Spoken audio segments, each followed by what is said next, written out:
کرتا ہوں سب لوگ خیریت سے ہوں گے. آج کی ویڈیو میں بات کروں گا پاکستانی ETF اسپیس کے بارے میں. ETF ایکسچینج ٹریڈڈ فنڈز ہوتے ہیں جو کسی بھی ریگولر اسٹاک کی طرح ٹریڈ ہوتے ہیں اور آپ ان کو بائی سیل کر سکتے ہیں. اسینشلی ETF اور اسٹاک میں فرق یہ ہوتا ہے کہ ETF ایک باسکٹ آف فنڈز ہے جو ایک فنڈ مینیجر رن کر رہا ہوتا ہے اور وہ آپ کے بہاف پہ انویسٹمنٹ کر کے آپ کو ایک ریٹرن دے رہا ہوتا ہے. پاکستانی ETF اسپیس جو ہے وہ بہت چھوٹی اسپیس ہے جنرلی, اور میں کیونکہ باہر کی ETFs میں زیادہ انویسٹ کرتا ہوں, لیکن میں نے سوچا کہ پاکستانی ETFs کو بھی ایکسپلور کیا جائے اور مجھے اس کے اندر کافی اپرچونیٹی نظر آئی ہے اور میں نے سوچا کہ اس کے اوپر بھی ایک ویڈیو بنائی جائے اور آپ لوگوں کے ساتھ شیئر کی جائے. جو پاکستانی ETF اسپیس ہے اس کا جو اگر آپ پورٹ فولیو اٹھا کے دیکھیں تو یہ عموماً جو ہے جتنے بھی میں نے ابھی تک ETFs دیکھیں یہ بڑے بینکس اور جو انسٹیٹیوشنز ہیں وہی اس کو رن کر رہے ہیں. ETF جیسے میں نے پہلے بتایا یہ ایک باسکٹ آف فنڈز ہوتا ہے, لوگ اپنا پیسہ پول کرتے ہیں جو ایک فنڈ مینیجر اس پیسے کو پھر ڈیسائیڈ کرتا ہے کہ وہ کہاں انویسٹ کرے گا. یہ فنڈز جو ہیں ETFs جو ہوتے ہیں یہ لارج انسٹیٹیوشنز اور بینکس ان کو چلا رہے ہوتے ہیں, یہی ان کو مینیج کر رہے ہوتے ہیں, اور یہ ایک سیکیورٹی کی طرح ٹریڈ ہوتا ہے آپ کے اسٹاک مارکیٹ پہ. تو اور یہ آپ کی اسٹاک مارکیٹ میں ہی جو سیکیورٹیز ہیں جو ان میں انویسٹ کرتے ہیں, گورنمنٹ بانڈز بھی یہ لوگ اٹھاتے ہیں, کارپوریٹ بانڈز اور کیش مارکیٹ منی مارکیٹ وغیرہ اس میں بھی یہ لوگ ڈال کے ایک ریٹرن لیتے ہیں. پاکستان میں پچھلے کچھ 2 سال سے ہائی انٹرسٹ ریٹس ہیں تو ETFs نے اپنا کچھ پیسہ وہاں پہ بھی ڈائیورٹ کیا ہے, اور انفیکٹ زیادہ ETFs اسی عرصے میں بنے ہیں جو پچھلے 2 سال میں جو انٹرسٹ ریٹس اوپر گئے اس کا فائدہ اٹھانے کے لیے. لیکن موسٹلی جو میں نے ان کا پورٹ فولیو ابھی تک اسٹڈی کیا ہے وہ زیادہ یہ لوگ اسٹاکس میں انویسٹ کرتے ہیں. اس میں یہ ETF جو ہے یہ جیسے میں نے بتایا یہ ایک ریگولر اسٹاک کی طرح ٹریڈ ہوتا ہے. اس کی ایک بائی سیل پرائس ہوتی ہے, وہ اس کی ایک NAV کہلاتی ہے, نیٹ ایسٹ ویلیو اس کا یونٹ ہوتا ہے وہ, اور وہ ایک پرچیز کرتے ہیں تو آپ اس ETF کا پارٹ بن جاتے ہیں, پھر آپ کا پیسہ اس فنڈ میں چلا جاتا ہے, وہ فنڈ پھر آگے پیسہ انویسٹ کرتا ہے. اس کی ایک اینول فیس بھی ہوتی ہے, فنڈ مینجمنٹ فیس, جو بسائڈ جو بروکریج کی فیس ہے اور ٹیکس وغیرہ ہیں اس کے آپ علاوہ پے کرتے ہیں. یہ فیس عموماً 0.5% آف یور انویسٹمنٹ ہوتی ہے اور یہ سال میں ایک دفعہ آپ نے پے کرنی ہوتی ہے, کہ جب آپ اس کو سیل کریں گے تب آپ اس کو پے کریں گے. اس میں ایک چیز جو سمجھنے والی ہے کہ جو فنڈ مینیجر ہے یہ ڈیسائیڈ کرتا ہے کہ یہ ETF کہاں پہ انویسٹ ہوگا, اس کا پیسہ کہاں جائے گا, اور بیسٹ ریٹرن بنا کے اپنے یوزرز اپنے جو انویسٹرز ہیں ان کو دیا جائے گا. آپ کا ہیڈ ایک اور آپ کی جو پین ہے وہ ختم ہو جاتی ہے. لیکن دین اگین آپ کو ETF خود بھی ریسرچ کرنا ہوتا ہے, اس کی انکم اسٹیٹمنٹ تو خیر نہیں ہوتی, اس کی جو ایک کوارٹرلی رپورٹس ہوتی ہیں وہ آپ کو دیکھنی پڑتی ہیں کہ ETF جنرلی پرفارم کیسا کر رہا ہے اور اس کے پے آؤٹس جو ہیں وہ کیا چل رہے ہیں. جو پاکستانی ETF اسپیس ہے میں نے اس کو اسٹڈی کیا ہے اور میں نے ڈیٹا پول کیا ہے اس کا, اور وہ ٹوٹل جو مجھے نظر آئے ہیں وہ 7 ETFs نظر آئے ہیں. میں نے بلکہ ایک اسپریڈ شیٹ بھی بنائی ہے ایکسل کے اوپر اسی ڈیٹا کو پول کر کے, اور ٹوٹل 7 ETFs ہیں جو مجھے ملے ہیں جو PSX پہ ٹریڈ ہوتے ہیں. یہ وہ فنڈز ہیں جو پبلک ہیں, باقی فنڈز پرائیویٹ ہیں. جو میزان انویسٹمنٹ جیسے فنڈ ہے وہ آپ ڈائریکٹ میزان والوں سے جا کے لیتے ہیں, تو وہ فنڈز اس کے علاوہ ہیں. یہ فنڈز جو ہیں یہ اوپن ہیں, یہ پبلک فنڈز ہیں جو آپ PSX پہ جا کے لے سکتے ہیں. تو اس میں اگر ہم دیکھیں تو زیادہ تر یہ جو فنڈز ہیں یہ بینکس ان کے پیچھے, جیسے میزان ETF کے پیچھے میزان ہے, الفلا ہے, HBL کے پیچھے ظاہر ہے HBL ہے, JS bank, JS global banking, JS bank ہے.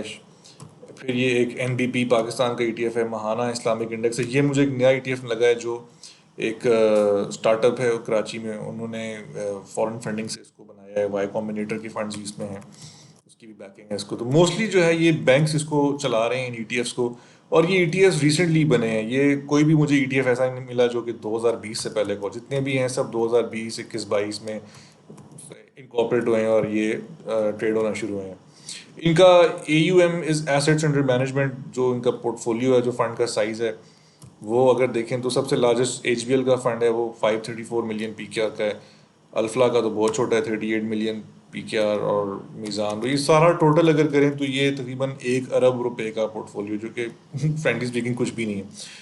بٹ اینی ہاؤ یہ نئے فنڈز ہیں, ابھی ان کی اویئرنیس اتنی نہیں ہے, پیسہ ان میں بھی اتنا نہیں ہے, لوگوں کو پتہ نہیں ہے, تو شاید اس لیے یہ فنڈز چھوٹے ہیں. ان کا پورٹ فولیو جو ہے جس میں یہ انویسٹ کرتے ہیں وہ زیادہ تر جو میں نے ان کا ڈیٹا دیکھا ہے ان کی اسٹیٹمنٹ سے, وہ یہ 70 to 80% PSX کی جو اسٹاکس ہیں, بلو چپ اسٹاکس ہیں, ان میں کرتے ہیں. ایک یہ ایچ بی ایل کا ٹریجری ای ٹی ایف ہے، یہ ٹوٹلی گورنمنٹ بانڈز میں پیسہ انویسٹ کرتا ہے. اور باقی کچھ جو ہیں جیسے این آئی ٹی ہے، یہ اس نے 50% پی ایس ایکس اسٹاکس اور باقی جو ہے بینک ڈپازٹس میں پیسہ انویسٹ کیا ہوا ہے. اور ایک کچھ فنڈ ہیں وہ گورنمنٹ سکوک بانڈز بھی کرتے ہیں. تو موسٹلی یہ اسٹاکس ہیں، ٹی بلز ہیں، بینکس بھی ہیں، 50-50 انہوں نے پورٹ فولیو رکھا ہوا ہے بیکاز گورنمنٹ ایک اچھا ریٹرن دے رہی ہے. تو اس لیے یہ کافی ایک اٹریکٹیو ان کے لیے yield ہے، شاید اس لیے یہ لوگ اس میں انویسٹ کرتے ہیں.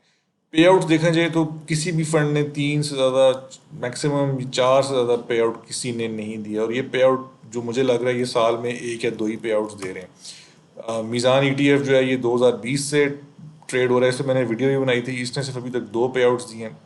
پے آؤٹ سے مراد جو ڈویڈنڈز ہیں، ای ٹی ایف کا جو ہوتا ہے اس کو پے آؤٹ کہتے ہیں، اور اسٹاکس کے جو پے آؤٹ ہیں اس کو ڈویڈنڈ کہتے ہیں. تو یہاں پہ میں نے اس کو پے آؤٹ لکھا ہوا ہے. تو یہ میزان نے صرف 2 پے آؤٹس دیے ہیں 4 سالوں میں، اور الفلا نے بھی 2 سالوں میں صرف 1 پے آؤٹ دیا ہے.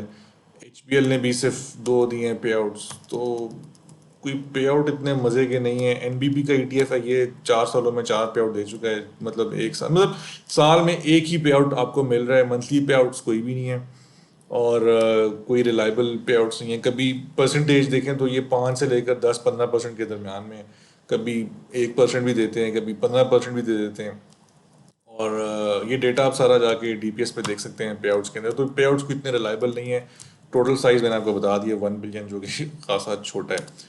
تو یہاں پہ ایک چیز جو دیکھنے والی ہے کہ یہ جو فنڈز ہیں یہ بہت ہی ابھی ان کی مارکیٹ میں کوئی اتنی وہ نہیں ہے.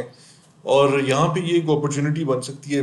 اگر میں فنڈ مینیجر ہوتا تو میں اس کو دیکھتا، کیونکہ پاکستان میں پچھلے کوئی 1-1.5 سال سے اب ریئل اسٹیٹ بیٹھ چکا ہے. ریئل اسٹیٹ میں اب انویسٹمنٹ نہیں ہو رہی، ٹیکسز بھی کافی لگ رہے ہیں.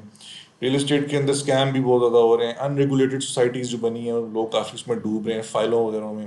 گورنمنٹ اس چیز کو جنرلی اب ریئل اسٹیٹ کو ڈسکریج ہی کر رہی ہے. اور ریئل اسٹیٹ جو ہے وہ جو مجھے لگ رہا ہے کہ اب پاکستان میں اتنی ہاٹ نہیں رہے گی جتنی پہلے تھی.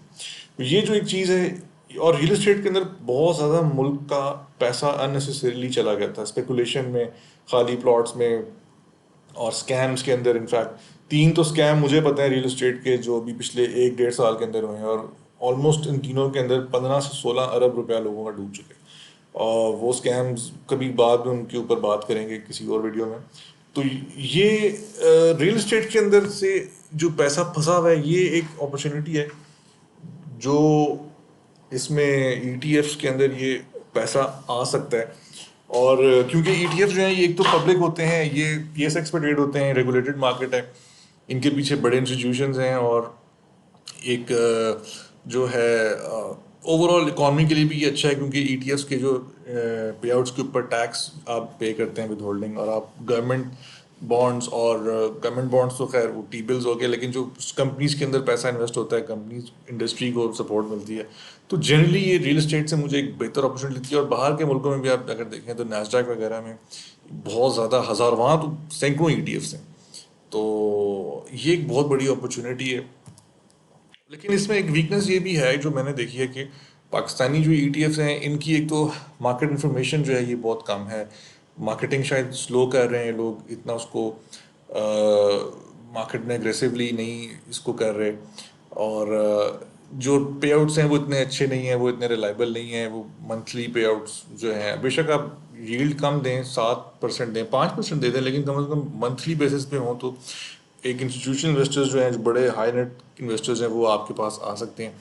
اور جو انویسٹمنٹ کا ہورائزن ہے اس کو بھی ان کو چاہیے کہ تھوڑا سا براڈ کریں. باہر کی مارکیٹس کے اندر بھی، جو باہر کی فورن مارکیٹس ہیں ان میں بھی کام کریں. اور پلس جو لوکل مارکیٹ کے اندر جو ریئل اسٹیٹ ہے اس کے اندر بھی ریٹس بنا کے آپ کام کر سکتے ہیں. آپ کیونکہ پاکستان میں ایک وجہ ریئل اسٹیٹ کے ڈاؤن ہونے کی یہ بھی ہے، اور اسکیمز ہونے کی، کہ پاکستان میں ریئل اسٹیٹ کو کوئی سیکٹر سپورٹ نہیں کرتا. کوئی بڑا بینک، گورنمنٹ اس کو سپورٹ، ڈیولپرز جو ہیں وہ خود پیسہ ریز کر کے آگے پیچھے سے لے کے ایک سوسائٹی لیتے ہیں، جگہ لیتے ہیں بناتے ہیں، پھر لوگوں سے وہ پیسہ وصول کرتے ہیں فائلیں بیچ کے. تو وہ ان کی بھی ایک ریکوائرمنٹ ہوتی ہے جو کہ بعد میں مسئلہ بن جاتا ہے. تو یہ جو ای ٹی ایفس ہیں یہ ایک ریگولیٹڈ طریقے سے ریٹس بنا کے بھی ریئل اسٹیٹ کے اندر جا سکتے ہیں، اور اس کو مطلب ڈائریکٹلی انڈائریکٹلی اس کا بھی فائدہ بن جا سکتے ہیں. تو یہ ایک ہے میری ایک آبزرویشن. اگر کوئی فنڈ مینیجر میری بات سن رہا ہے تو آئی تھنک یہ اس کو ان چیزوں پہ کام کرنا چاہیے، اس کو مارکیٹ اگریسولی کریں اور پے آؤٹس کو بہتر کریں، تو ڈیفینیٹلی اس کے اندر کافی اپرچونیٹی ہے اور یہ فائدہ اس کو لوگوں کو اور اوور آل ملک کو اس سے ہو سکتا ہے. تو اپنے کامنٹس ضرور دیجیے گا، اپنے فیڈ بیک دیجیے گا. Till next time, take care, اللہ حافظ.